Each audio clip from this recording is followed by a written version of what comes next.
इस कार्यक्रम के प्रायोजक हैं कृषि एवं किसान कल्याण मंत्रालय, भारत सरकार। हर जोखिम से निकल कर फसल आए, सुरक्षित हो जाए।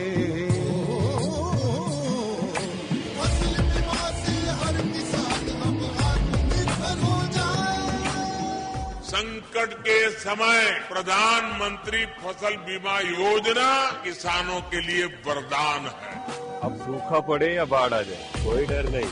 अब ओले पड़े या कीट पतंगे फसल खा जाए, कोई फिक्र नहीं, क्योंकि हमने लिया है प्रधानमंत्री फसल बीमा। बुआई से फसल कटाई तक हर जोखिम का दावा, न्यूनतम प्रीमियम पर अधिकतम भुगतान का वादा। योजना से हर साल जुड़ रहे हैं 5 करोड़ से ज्यादा किसान। अब आपकी है बारी। नजदीकी कृषि कार्यालय, सहकारी समिति, बैंक शाखा, अधिकृत बीमा कंपनी या जन सेवा केंद्र में स्वेच्छा से करा सकते हैं पंजीकरण। फसल बीमा पोर्टल या फसल बीमा ऐप द्वारा भी कराया जा सकता है पंजीकरण। प्रधानमंत्री फसल बीमा योजना, आपकी फसलों का संपूर्ण सुरक्षा कवच। कृषि एवं किसान कल्याण मंत्रालय, भारत सरकार। किसान भाइयों, हमने ग्राम खेड़ली के युवा कृषक राम टिकमे से बातचीत की और हमारी बातचीत का विषय था कि प्राकृतिक खेती करें, लाभ कमाएं और केले का भरपूर उत्पादन कैसे लें। तो आइए सुनते हैं उनसे की गई ये बातचीत।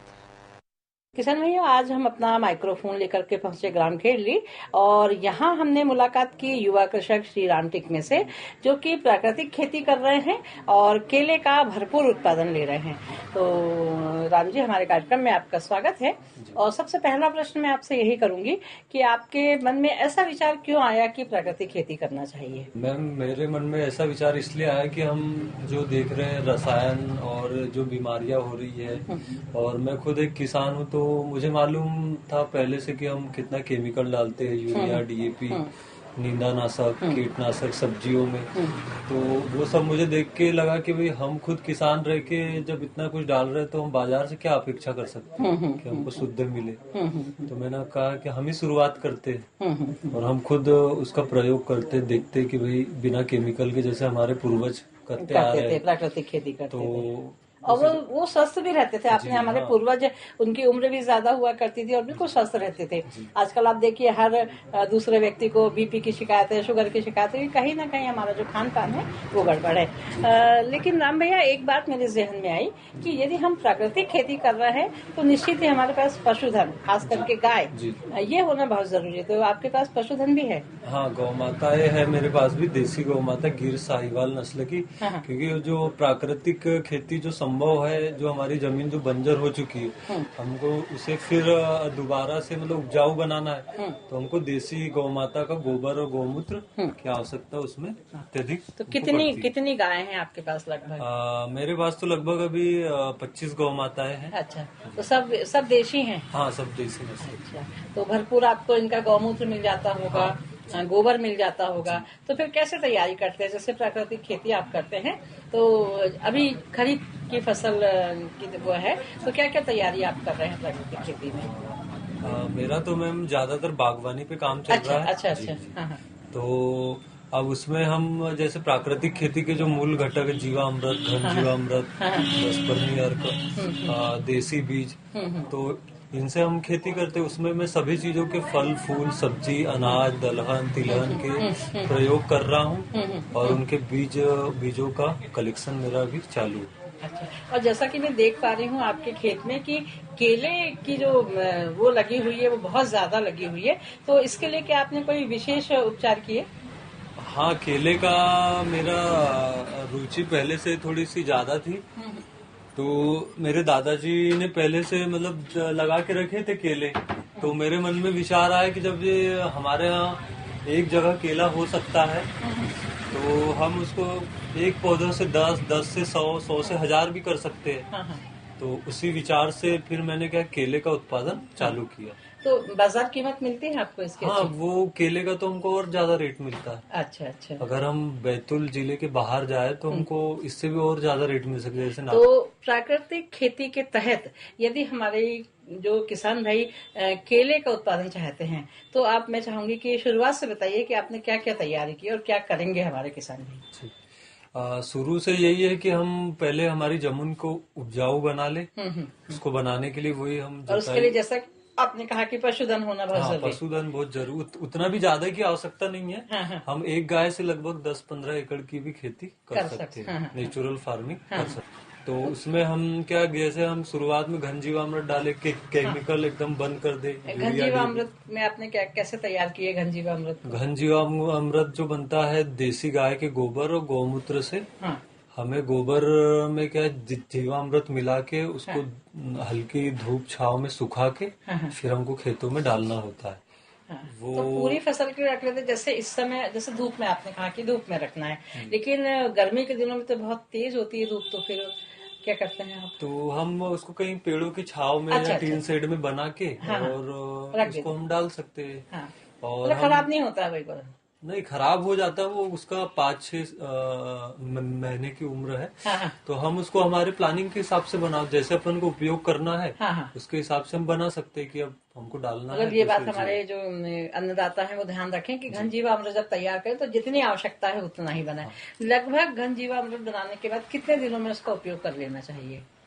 उसका उपयोग तो जितनी जल्दी करे उतना अच्छा है, पर हम 5 से 6 महीने तक उसका उपयोग कर सकते हैं। तो ये तो हुई कि केले की बात। आपने फिर उसके बाद जमीन तैयार की, उसको उपजाऊ बनाए, घन जीवामृत का प्रयोग किए। और जैसे कि आप प्राकृतिक खेती कर रहे हैं और परंपरागत खेती में भी वो हल चलते थे, बकायदा जानवर जोतते थे, तो उससे ये होता था कि भाई गौमूत्र गोबर मिल जाया करता था। तो इस समय फिर जैसे आपने घन जीवामृत डाल दिए तो फिर गोबर की मात्रा, गौमूत्र की मात्रा ये कितना फिर डालते हैं आप? 1 एकड़ की बात यदि हम करें तो 1 एकड़ में जैसे हमको घन जीवामृत की मात्रा 4 कुंटल मतलब कम से कम। उसके बाद तो हमारी जितनी हम डाल सकते हैं जितनी हमारी वो है उसके हिसाब से। तो उसको बनाने के लिए वही जीवामृत बनाना है। जीवामृत में हमको 1 किलो गुड़, 1 किलो बेसन और 5 किलो गोबर, 5 लीटर गौमूत्र और कहीं जहाँ कभी यूरिया डीएपी नहीं डला है वहाँ की नदी नालों की थोड़ी सी मिट्टी, वो सब का मिश्रण करके 2 से 3 दिन में बन जाता जीवामृत, तैयार हो जाता है। तो एक बात, जैसे हमारे विशेषज्ञ ये कहते हैं कि रासायनिक प्रयोग जब हम करते हैं तो उसकी मात्रा ना तो कम होना चाहिए ना ज्यादा होना चाहिए, लेकिन यदि हमारी थोड़ी सी लापरवाही या हमारा ध्यान नहीं रहा, घन जीवामृत की मात्रा यदि ज्यादा हो जाती है जमीन में या फिर जब फसल तैयार, तो उस समय फिर इससे तो कोई नुकसान नहीं? इससे कोई नुकसान नहीं। ये तो हम कम से कम डाल लेंगे और ज्यादा से ज्यादा फिर हमारी जितनी क्षमता है उसके हिसाब से हम डालेंगे तो और हमको फायदा ही होना है, नुकसान कुछ नहीं होगा। अच्छा, फसलों में भी इसका उपयोग कर सकते हैं? फसलों तो आप फसल भी लेते हैं? हाँ, फसल मेरी अभी मिश्रित खेती चल रही है। बागवानी भी है उसमें और गन्ना भी है। अच्छा। और फल फूल के पौधे हैं। पूरा बागवानी पे आपने। तो गन्ने के लिए भी घन जीवामृत काम करता है आपका? हाँ, सभी फसलों के लिए जितने भी फसल हम लगा सकते हैं देसी बीज कलेक्शन करके। तो ये जो केले की दिख रही है आपकी बागवानी इधर यहाँ पे, तो यहाँ पे जैसे मान लीजिए केले हैं, जब फल आ जाते हैं उसका दिन को हटा देना पड़ता है? नहीं, केले में जैसे क्या हमारा जो देसी केला है उसको एक बार लगाने के बाद हम उसको लगातार उससे 10 साल तक या उससे अधिक भी फसल उत्पादन ले सकते हैं। उसमें ऐसा होता है कि जैसे एक बार फल लगा तो वो फल को हमको फनी को काट लेना। काटने के बाद बोलते हैं जो अपने सामान्य बोलचाल की बात है। उसको काट लेना है। काटने के बाद पौधा वहीं पे रहने देना है। वो उसकी उम्र और 2-3 महीने बची रहती है।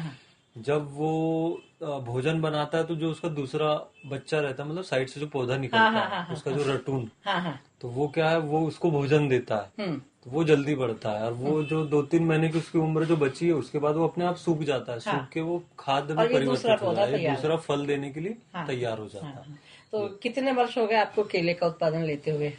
केले का उत्पादन लेते हुए लगभग मुझे 10 साल मेरे प्रयोग। तो मैं चाहूंगी राम भैया कि शुरू में आपका क्या अनुभव रहा? ऐसा लगा आपको कि भाई जैसे बैतूल की जमीन बागवानी के लायक नहीं है, क्योंकि अक्सर किसान भाई हमारे यहाँ पे फसल लेते हैं, ऐसे कुछ ध्यान आपको आया या फिर आपने क्या प्रयास, क्या नवाचार किए उसमें?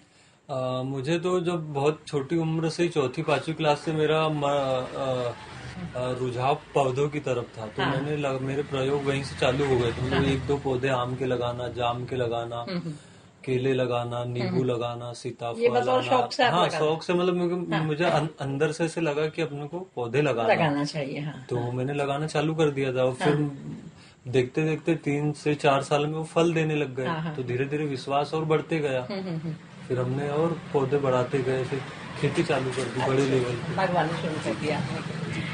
फिर आपके दिमाग में ये बात कैसे आई, जहाँ आजकल ये लोग ये सोचते हैं कि भाई हम रासायनिक का उपयोग करें और भरपूर उत्पादन ले, भरपूर फायदा ले, बाकी उसमें उतना फायदा नहीं होता, लेकिन फिर भी लोगों के जहन में ये बात है कि रासायनिक खाद का प्रयोग करना चाहिए। तो आपको ये प्रेरणा कहाँ से मिली कि प्राकृतिक खेती बेहतर है?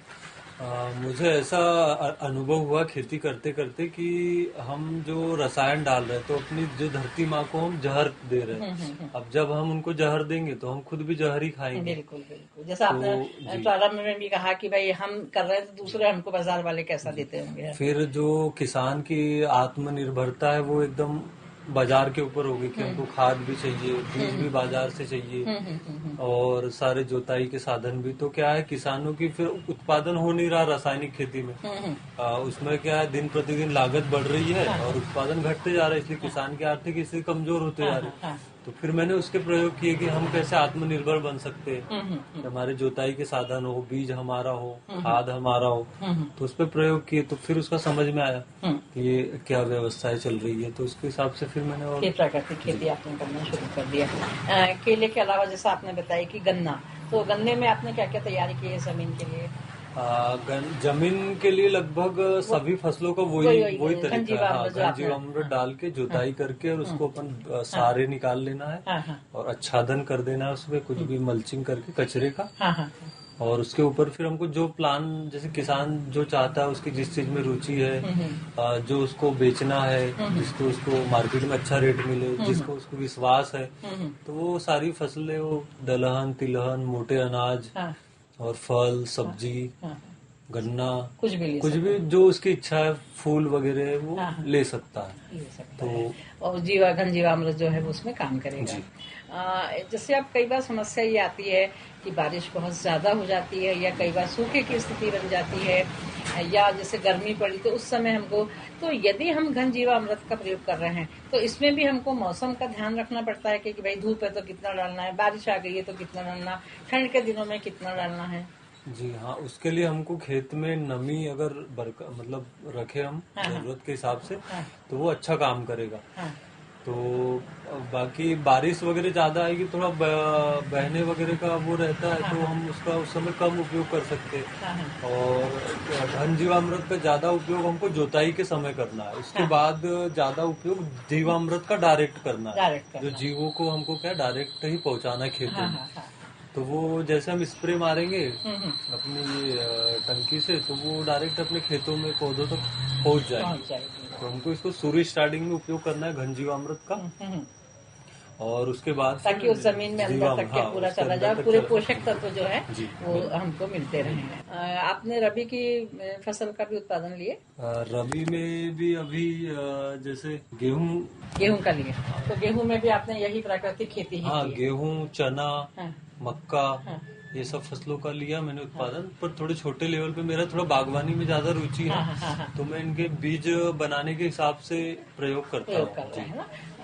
राम भैया, बहुत जरूरी हो जाता है कि हम समय समय पर अपने विशेषज्ञों की सलाह लें कि भाई कैसे हमको करना है, क्या करना है, इन बातों का हम ध्यान रखें। तो आपने कभी ऐसे विशेषज्ञों की सलाह लिए है? हाँ, वो सलाह तो मैंने जैसे क्या है, मेरे प्रयोग चल रहे थे तो मैं बस सोशल मीडिया, क्योंकि मेरे को समय इतना मिला नहीं कि मैं कहीं जाके किसी से मतलब बाहर वो ले सकूं। और हमारे बैतूल में तो मतलब प्राकृतिक खेती उतनी अच्छे से भी हो नहीं रही है, तो मुझे ऐसे कोई व्यक्ति मिले नहीं। तो मैंने सोशल मीडिया से फिर अपने स्वरुचि से प्रयोग करके ही अपने आप धीरे धीरे वो सब। तो आपका अपना अनुभव क्या कहता है कि प्राकृतिक खेती बहुत फायदेमंद है? थोड़ा सा धैर्य यदि हमारा अन्नदाता रखता है तो निश्चित ही इसके फायदे मिलते हैं। जी, उसका यह है कि जैसे हमारे शास्त्रों में लिखा उत्तम खेती मध्यम व्यवसाय सबसे छोटा काम जो बाकी जो है, तो उसका ऐसा है कि किसान हमेशा से सक्षम रहा है, लेकिन ये जो हमने गलत तरीके से वो किए अब हाँ, जैसे जंगलों में ना वहाँ कोई पानी दे रहा है, ना कोई खाद दे रहा है, ना कोई जोताई कर रहा है, तब भी पौधे लगे हैं, फल लग रहे हैं, सब कुछ व्यवस्थाएं चल रही है। वैसे ही यहाँ पे प्रकृति हमारा साथ दे रही है ना? प्रकृति में क्या वो अपने आप में परिपूर्ण है, उसको ज्यादा छेड़छाड़ करने की आवश्यकता नहीं है। पर हमने जो ये तरीके लाए हैं, बार बार जो जबरदस्ती मतलब रसायन का प्रयोग हम करते गए, वो करना, तो उसकी वजह से वो क्या है, अपना जो उनका मूल स्वरूप है, उत्पादन बहुत ज्यादा दे सकती वो नहीं दे रहे, क्योंकि हम उनसे क्या बार बार खेतों में आग लगा दे रहे, यूरिया डीएपी केमिकल डाल रहे, तो उसमें जो जीव जंतु रहते, केचुआ रहता है, जोताई का काम करता है, वो 24 घंटे वो मर जाते हैं। तो जो उसकी व्यवस्था है वो भंग हो जाती है, उसकी वजह से वो उत्पादन हो नहीं पाता है। तो हम प्रकृति को, जैसे प्रकृति अपना काम अपने अनुसार करती है, ऐसे यदि हम प्रकृति के साथ साथ चलना शुरू कर दें तो निश्चित ही हमको खेती में फायदा होगा। हमारी बातचीत बिल्कुल अंतिम दौर पे है, तो मैं ये जानना चाहूंगी कि एक तो आप युवा हैं, दूसरा प्राकृतिक खेती कर रहे हैं, तो सलाह के रूप में हमारे युवा किसान भाइयों से खासकर क्या कहना चाहेंगे जो पलायन कर रहे हैं खेती से? मैं युवा किसानों को यही सलाह देना चाहता हूँ कि जैसे अभी हमारी भारत सरकार भी, प्रधानमंत्री जी नेचुरल फार्मिंग का प्रचार प्रसार कर रहे हैं, और रासायनिक खेतों में जैसे खेती में विदेशों में भी हमारा गेहूं, आम मतलब खरीदी नहीं हो रही है रासायनिक कारणों से। तो हम नेचुरल फार्मिंग में हमारे पास बहुत सारा बाजार खुला है और इसमें बहुत सारी संभावना है। तो हम जो ये नौकरी और इनके पीछे जो जा रहे हैं तो वो भी ठीक है, लेकिन हम हमारे पास 2-3 ऑप्शन रखे। जो किसान वर्ग के लोग हैं तो वो कम से कम खेती को अपना एक व्यावसायिक तौर पे उसको डेवलप करे और उसमें भी संभावनाएं देखे। जिसको नौकरी मिल जा रही तो वो नौकरी करे, नहीं मिल रही तो वो फिर क्या करेगा। जो हमारे पुरखों की जमीन है कम से कम उसका सदुपयोग करे। उसका सदुपयोग करे। उसके बाद वो ऑप्शन रखे कि भाई मेरे को नौकरी नहीं मिल रही, कोई व्यापार व्यवसाय नहीं चल रहा दूसरा, तो खेती से हम बहुत अच्छी इनकम कर सकते हैं। थोड़ा सा हेर फेर करना होगा। मतलब और हमको थोड़ा प्राकृतिक खेती की तरफ हमको बढ़ना, परंपरागत जो अभी ये सब चल रही है रासायनिक खेती उससे हटके हमको मिश्रित खेती और प्राकृतिक खेती की ओर बढ़ना पड़ेगा। तो जो हमारे पूर्वज कहते थे कि भाई उत्तम खेती है ना, तो फिर से हम एक बार उत्तम खेती को निश्चित ही प्राप्त कर सकेंगे। राम टिकमे जी, आप हमारे कार्यक्रम में उपस्थित हुए और आपने अपने अनुभव हमारे साथ बांटे, आपको बहुत बहुत धन्यवाद। किसान भाइयों, अभी आप सुन रहे थे ग्राम खेरली के युवा कृषक राम टिकमे से की गई बातचीत। प्राकृतिक खेती है फायदेमंद और केले का भरपूर उत्पादन ले। और चलिए अब आपको सुनवाते हैं एक लोकगीत, लेकिन उससे पहले एक जरूरी सूचना। आकाशवाणी बैतूल के लोकप्रिय कार्यक्रम किसान वाणी में एक विशेष सचिव फोन इन कार्यक्रम का प्रसारण दिनांक 11 जून 2026 दिन गुरुवार को शाम 7:20 से 8 बजे के मध्य किया जाएगा, जिसमें आपके सवालों के जवाब देने के लिए विषय विशेषज्ञ स्टूडियो में उपस्थित रहेंगे। कार्यक्रम का विषय होगा खेत बचाओ अभियान की जानकारी और विशेषज्ञ होंगे डॉक्टर सुरेंद्र परहाते, उप संचालक कृषि विभाग बैतूल। इस कार्यक्रम में जो श्रोता अपनी समस्याओं जिज्ञासाओं के समाधान चाहते हैं वे दिनांक 11 जून 2026 गुरुवार को शाम 7:20 से रात्रि 8 बजे के मध्य आकाशवाणी बैतूल के फोन नंबर 07141234722 या 231944 पर फोन करके समाधान प्राप्त कर सकते हैं। दिन, समय और फोन नंबर एक बार फिर सुने।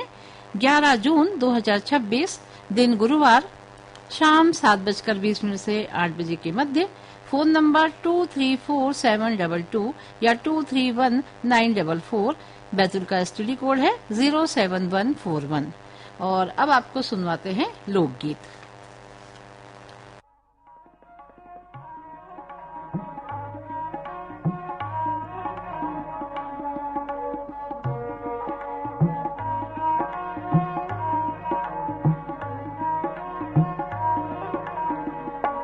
मेरो लहर लहर जिया होए के मैया तेरे दर्शन को। मेरो लहर लहर जिया होए के मैया तेरे दर्शन को।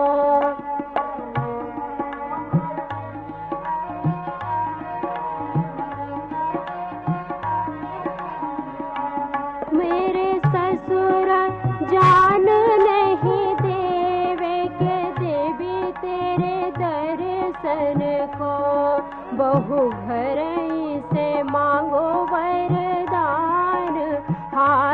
जोर विनती करो।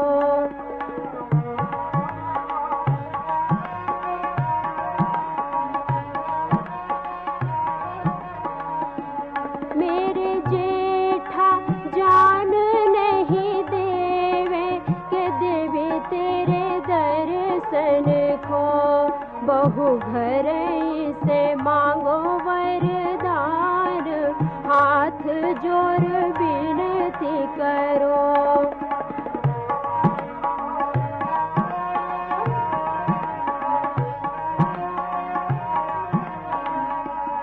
मेरे देवरा जान नहीं देवे के देवी तेरे दर्शन को। भौजी घर से मांगो वरदान, हाथ जोर विनती करो। मेरो लहर लहर जिया होए के मैया तेरे दर्शन को।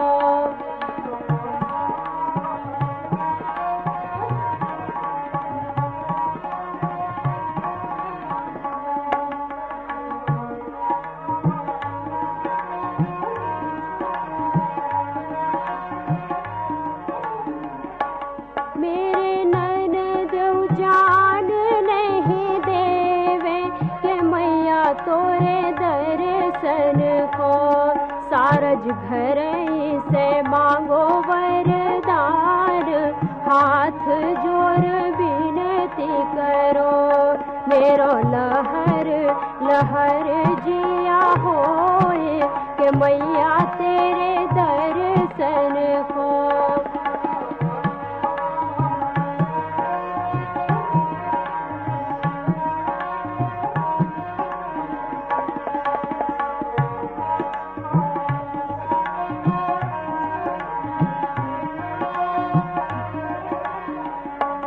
मेरे सजन जान नहीं देवे के मैया तेरे दर्शन को।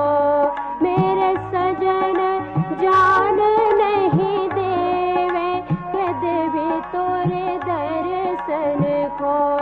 धना घर से मांगो वरदान, हाथ जोर विनती करो। धना घर से मांगो वरदान, हाथ जोर विनती करो। मेरो लहर लहर जिया होए के मैया तेरे दर्शन को। मेरो लहर लहर जिया होए के देवी तेरे दर्शन को। मेरो लहर लहर जिया होवे के देवी तेरे दर्शन को।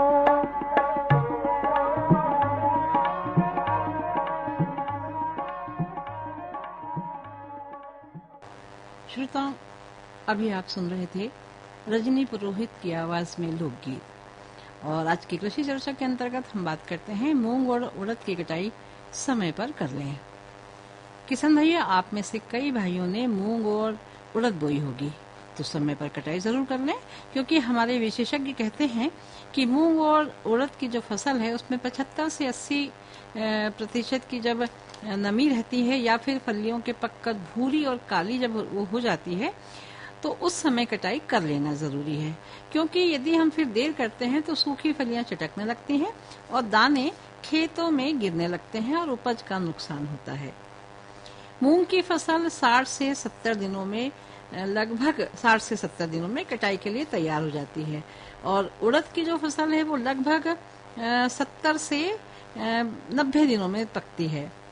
तो दोनों की जब फलियां काली पड़ जाएं, पत्तियां झड़ने लगे तो कटाई कर लेना बहुत जरूरी होता है, क्योंकि यदि समय पर हम कटाई नहीं करते हैं तो जैसा हमने पहले भी कहे कि तेज धूप के कारण फलियां चटक कर गिरने लगती हैं और हमारा ही नुकसान होता है।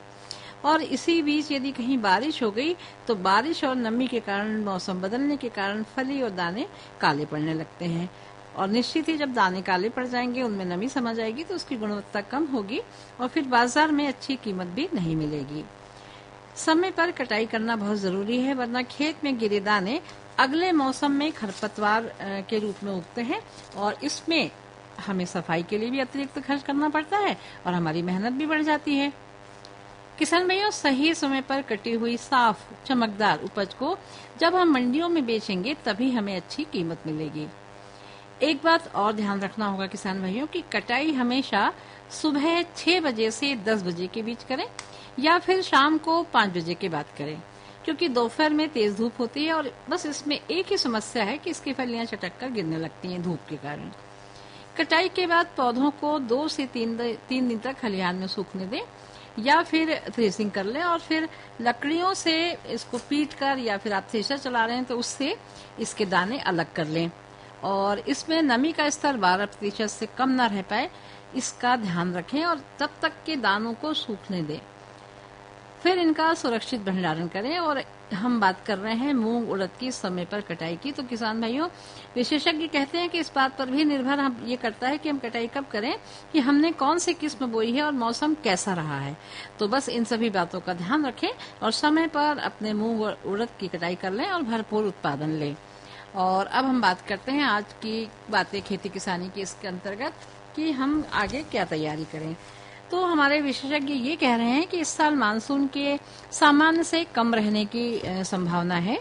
तो भारतीय मौसम विभाग के अनुसार यदि हम ये मानते हैं इस चीज को, तो जून से सितंबर तक का एलपीए 90% से कम रहेगा। इसमें 5% की कमी हो सकती है, फिर बढ़ सकता है। सामान्यतः 1 जून को केरल में मानसून पहुंच जाता है, तो 4 जून को केरल में पहुंचता है। सामान्य परिस्थितियों में मानसून के मध्य प्रदेश में 15 से 18 जून तक आने की संभावना है। इस बात का हम ध्यान रखें और फिर उसके अनुसार ही यदि हम बोनी करेंगे तो ज्यादा अच्छा रहेगा। तो बेहतर होगा कि धान, मक्का, इनके साथ साथ दलहनी फसल मूंग, उड़द और तिल की फसलों को जरूर हम लगाएं। धान की सीधी बुआई कम वर्षा को देखते हुए यदि ना करके तकनीक का उपयोग करते हैं तो उसमें पानी भी कम लगेगा और लागत में कमी आएगी, धान का अच्छा उत्पादन मिलेगा। घर में रखे हुए जो बीज हैं उनकी बुआई के पूर्व अंकुरण की जांच जरूर कर लें और इसके लिए जूट के जो बोरे हैं उनके टुकड़ों को गीला कर लें और फिर उसमें आप अंकुरण करें और तभी इसकी बुआई करें। इस बात का आपको ध्यान रखना है। और 9 तपा तो अब समाप्त हो गया है, तो धान के रोपे की तैयारी आप कर सकते हैं किसान भाइयों। बात कुल मिलाकर ये है कि यदि हम ये ध्यान दें कि मौसम कैसा रहेगा, बारिश कैसी होगी, मानसून कब आएगा, फिर हम यदि किसी बात की बोनी करते हैं, किसी फसल की बोनी करते हैं तो हमको भरपूर लाभ मिलता है। और अब एक नजर आज के बाजार भाव पर। कार्यालय कृषि उपज मंडी बैतूल से प्राप्त बाजार भाव इस प्रकार रहा। सोयाबीन पीला न्यूनतम 4,500 रूपये प्रति क्विंटल और इसका अधिकतम भाव रहा 6,635 रूपये। चने का न्यूनतम भाव रहा 5,000 रूपये और इसका अधिकतम भाव रहा 5,751 रूपये। मक्का का न्यूनतम भाव रहा 1,600 रूपये प्रति क्विंटल, अधिकतम 2,150 रूपये। गेहूं का न्यूनतम भाव रहा 2,001 रूपये और अधिकतम भाव रहा 2,429 रूपये। सरसों का न्यूनतम भाव रहा 6,000 रूपये और इसका अधिकतम भाव रहा 7,701 रूपये। मूंग का न्यूनतम भाव रहा 5,501 रूपये और अधिकतम भाव रहा 7,350 रूपये। उड़द का न्यूनतम भाव रहा 6,751 रूपये और अधिकतम भाव रहा 6,800 रूपये। तुअर का न्यूनतम भाव रहा 5,601 रूपये और अधिकतम भाव रहा 6,501 रूपये। और इसी के साथ संपन्न होता है हमारा आज का कार्यक्रम किसान वाणी के अंतर्गत ग्राम लक्ष्मी। दीजिए अनुमति अपनी बहन सीमा मिश्रा को। जय राम जी की जय, जवान जय किसान। अरे अरे अरे क्या कर रहा है? इधर इधर इधर हम बोल रहे हैं तेरे बीजू का। पुतला बोल रहा है? पक्षियों से तो हम खेत को बचा लेते हैं, पर इन घातक रसायनों से कैसे बचाएं? मतलब? देख बेटा, तू जो ये अंधाधुंध रसायन मिलाता है ना, मिट्टी की सेहत बिगड़ने लगी है और जब माटी ही कमजोर पड़ जाएगी तो उपज कैसे सेहतमंद होगी? अरे पहले ऐसा नहीं था, पूछना अपने बड़े बुजुर्गों से कैसे फसल लहलहाती थी, शुद्धता झलकती थी। हाँ, माटी भी तंदुरुस्त और लोग भी। अरे पहली वाली बात कहाँ, पर अब तो सब यही डाले हैं। सब नहीं, आज भी लाखों जागरूक किसान परंपरागत विधि से फसल उगा रहे हैं, खर्चा कम और उपज की कीमत भी बेहतर पा रहे हैं। सच है? रे बेटे एक्सपीरियंस से बता रहे हैं, धूप में बाल सफेद नहीं किए हैं। हाँ। ठीक है भाई, मैं भी आज से जैविक खेती शुरू करूंगा। माटी से प्रेम की परंपरा है, परंपरागत खेती। इस कार्यक्रम के प्रायोजक थे कृषि एवं किसान कल्याण मंत्रालय, भारत सरकार।